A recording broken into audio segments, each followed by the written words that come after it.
અને હવે સીધા જઈએ આપના ધારાસભ્ય ગોપાલ ઇટાલિયાની પ્રેસ કોન્ફરન્સમાં।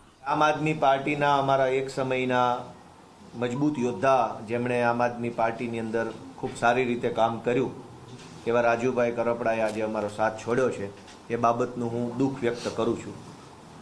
અને સૌથી પહેલાં રાજુભાઈએ આમ આદમી પાર્ટીમાં હતા એ સમયે જે કાંઈ યોગદાન આપ્યું પાર્ટીને અને ગુજરાતના લોકો માટે એ યોગદાન બદલ હું એમનો આભાર વ્યક્ત કરું છું, એમના પરિવારનો પણ આભાર વ્યક્ત કરું છું।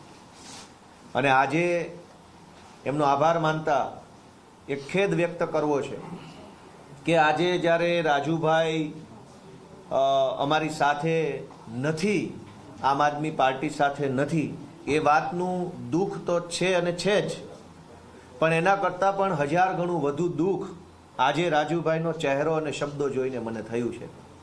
મેં રાજુભાઈને હંમેશા મારી બાજુમાં બેસીને બોલતા, માઇકમાં મંચ ઉપર એક સાથે અમે બેઠા હોઈને બોલતા સાંભળ્યા છે।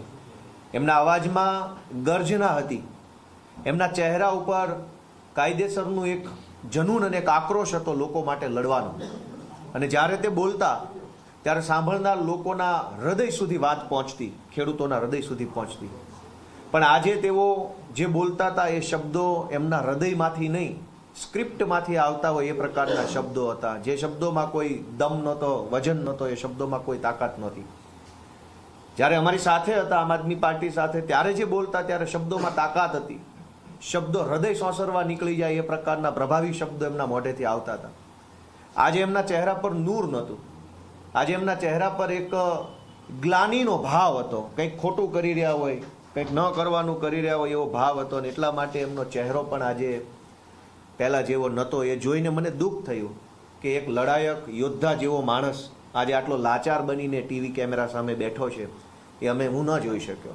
એટલે મેં આખી પ્રેસ કોન્ફરન્સ જોવાનું પણ ટાળ્યું કે હું રાજુભાઈને લાચાર નજરમાં નહીં જોઈ શકું, ડરેલા નહીં જોઈ શકું। હું રાજુભાઈને મેં હંમેશા એક નીડર માણસ તરીકે જોયા છે, અને આજે એમના ચહેરા ઉપર લાચારી, ડર જેલમાં જવાનો, એના શબ્દોની અંદર ડર કે જેટલી સ્ક્રિપ્ટ આપી છે એ સ્ક્રિપ્ટ પ્રમાણે નહીં બોલું તો કદાચ મને આમ થઈ જશે, તેમ થઈ જશે। રાજુભાઈએ ખૂબ બધા રાજકીય પ્રકારના આરોપો, આક્ષેપો અમારી પાર્ટી ઉપર, કડદાકાંડને લઈને બનેલી ઘટના ઉપર બધું જ કર્યું, પણ એમણે એક વાત ગુજરાતની જનતાથી છુપાવી, જે વાત હું તમારા સુધી મૂકવા માંગુ છું કે રાજુભાઈએ આવું પગલું કેમ ભરવું પડ્યું। કારણ કે એમના ઉપર કુલ 3 કેસો છે। 2022ની વિધાનસભાની ચૂંટણીમાં એફિડેવિટ કર્યું, એમાં એમણે 3 કેસોનો ઉલ્લેખ કર્યો છે। એક કેસ 326 એટલે કે ટાંટિયા તોડી નાખવાનો કેસ, હાથ પગ ભાંગી નાખવાનો કેસ, 2 કેસ બીજા જાનથી મારી નાખવાની કોશિશ કરવાના કેસ। જે ટાંટિયા તોડવાનો કેસ છે એ કેસમાં એમને 2022ની ચૂંટણી પછી 5 વર્ષની સજા પડી ચૂકી છે। અને જે સજા એ વખતે પડી ત્યારે પાર્ટીમાં અમારે બધાય ચર્ચા થઈ હતી, ત્યારે ખૂબ ડરતા હતા કે હવે શું થશે શું થશે। ત્યારે અમે બધાએ કીધું કે કોઈ ચિંતા કરવાની જરૂર નથી, આ બધું કોર્ટમાં આપણે સારી રીતે બધા આગળ વધીશું અને કોઈ તકલીફ નહીં પડે। અને બાકીના જે 2 અલગ અલગ કેસ, 307ના 2 કેસ, એ બંને કેસોમાં રાજુભાઈની આજે કોર્ટની અંદર સુરેન્દ્રનગરની કોર્ટમાં મુદત છે। આ હું પુરાવો સાથે લઈને આવ્યો છું કે રાજુભાઈ ઉપર જાનથી મારી નાખવાની કોશિશ કરવાના 2 કેસો છે। બંને કેસમાં સુરેન્દ્રનગરમાં આજે જ તારીખ છે, 12મી ફેબ્રુઆરીના રોજની તારીખ આજે કોર્ટમાં છે। અને કોર્ટમાં શું થવાનું હતું આજે અહીંયા લખ્યું છે, ફાઇનલ આર્ગ્યુમેન્ટ, આખરી નિર્ણય આજે સુરેન્દ્રનગરની સેશન્સ કોર્ટમાં 12મી ફેબ્રુઆરીએ રાજુભાઈ કરપડા, જો અહીંયા આરોપીના નામ લખ્યા છે, ભૂપતભાઈ જીલુભાઈ, ઓરુભાઈ જીલુભાઈ, રાજુભાઈ મેરામભાઈ કરપડા, બાવકુભાઈ અને રામકુભાઈ, આ 5 આરોપી ઉપર જે કેસ છે એ કેસનું સુરેન્દ્રનગરની અદાલતમાં આજે આખરી નિર્ણય થવાનો હતો। એટલે ભાજપ તરફથી એમના ઉપર પૂરું દબાણ કરવામાં આવ્યું કે જો 12 તારીખે પ્રેસ કોન્ફરન્સ કરીને આમ આદમી પાર્ટી ઉપર સ્ક્રિપ્ટ પ્રમાણેના આરોપ નહીં લગાવવામાં આવે તો કોર્ટમાં કંઈ પણ થઈ શકે છે। અને બંને કેસોમાં એક જ તારીખ, 2 અલગ અલગ કેસ છે। આ કેસનો નંબર છે 43/2018, સેશન્સ કોર્ટનો કેસ છે 43/2018, આ છે 44/2018। બંને કેસમાં આજે ફાઇનલ હિયરિંગ છે। અને જો રાજુભાઈ આજે આ પ્રેસ કોન્ફરન્સ કરીને ભાજપે આપેલી સ્ક્રિપ્ટ પ્રમાણે આરોપ ન લગાવતા તો કદાચ આજે એમને કોર્ટની અંદર કોઈ મોટી સજા પડવાની સંભાવના હતી। એટલે લાચારીમાં, મજબૂરીમાં, ડરના કારણે એમણે આ પગલું ભરવું પડ્યું છે એ આજે આ બે પુરાવા ઉપરથી સાબિત થાય છે. આમ તો રાજુભાઈએ પ્રેસ કોન્ફરન્સથી જનતાને કહેવાની જરૂર હતી કે આજે મારી કોર્ટમાં તારીખ છે, ફાઇનલ જજમેન્ટ આવવાનું છે, છતાંય હું કોર્ટમાં નથી ગયો અને રાજકોટ બેઠો છું. શું કામ? કે ગાંધીનગરથી મારા ઉપર પ્રેશર છે. પણ કંઈ વાંધો નહીં, રાજુભાઈ એક સમયના અમારા સાથી છે, એમણે સારું કામ કર્યું છે. હું આજે એમની કોઈ ટીકા ટિપ્પણી કે મેણાટોણા કે એમના વિરુદ્ધમાં બયાનબાજી કરવા નથી આવ્યો. હું સત્ય લોકોની સમક્ષ મૂકવા આવ્યો છું કે આ લડાઈ હતી કોના માટે? રાજુભાઈ માટે? ગોપાલભાઈ માટે? આમ આદમી પાર્ટી માટે? નહીં. આ લડાઈ ગુજરાતના કરોડો ગરીબ ખેડૂતો માટે હતી, જેમના પગમાં પહેરવાના ચપ્પલો નથી. અનેક ખેડૂતો અને ખેતમજૂરો એવા છે જેના છોકરાઓને પહેરાવવા માટે પૂરતા કપડાં નથી. અનેક ખેડૂતો દેવામાં ડૂબેલા છે, અનેક ખેડૂતો વ્યાજના ચક્કરમાં ફસાયેલા છે. એમના માટેની લડાઈ અમે બધા ભેગા મળીને લડી રહ્યા હતા. પણ આજે મને દુઃખ થાય છે એ વાતનું, રાજુભાઈ પ્રત્યે મને કોઈ નારાજગી નથી, પણ દુઃખ એ વાતનું છે કે રાજુભાઈએ ભાજપનો હાથો બનીને ગુજરાતના ખેડૂતોના નિશાસા લેવાનું કામ કર્યું છે.